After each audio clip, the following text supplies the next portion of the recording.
Here we are, back in Claresholm, Alberta, being spoiled yet again by... Ladies and gentlemen, the Traveling Wildberries.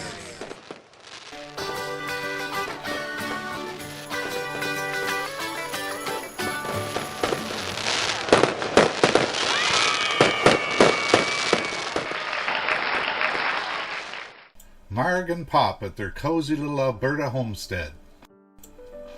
For anyone who has ever traveled in a motorhome or a travel trailer for any extended period of time, you will appreciate that it can indeed be nice to get a chance to regroup and refresh with family and friends in the middle of an extended journey.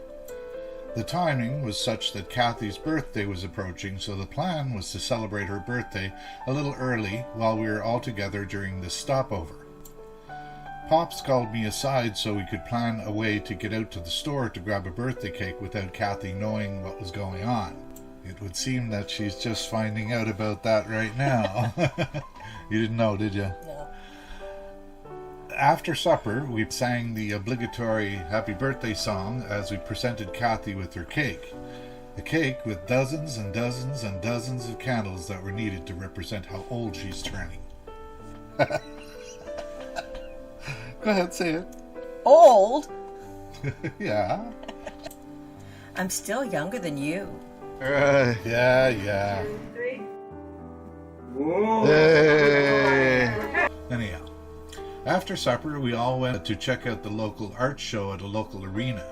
The main participants were youth from the area. I have to admit, there were a few compelling art pieces and paintings there which were offered by young artists that caught my attention. Later that afternoon, Pop and I went for a great long bike ride. Impressive, actually, considering Pop was in his 80s. The next day, we gathered with the townsfolk to enjoy a local parade.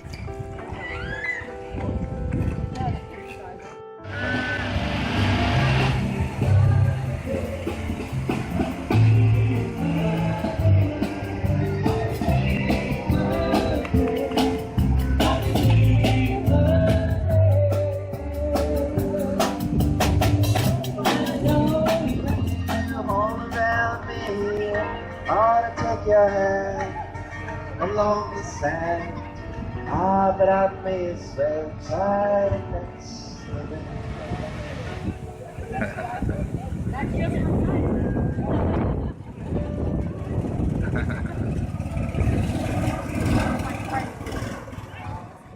Let's just say it had its moments. Now, don't be too judgmental. Keep in mind, this is a small town.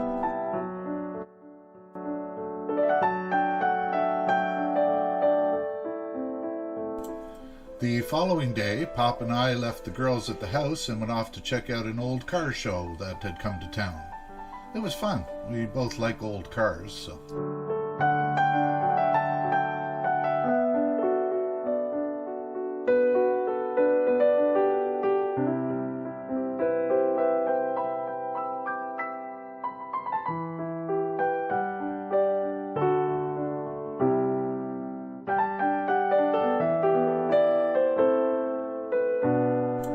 And that was it.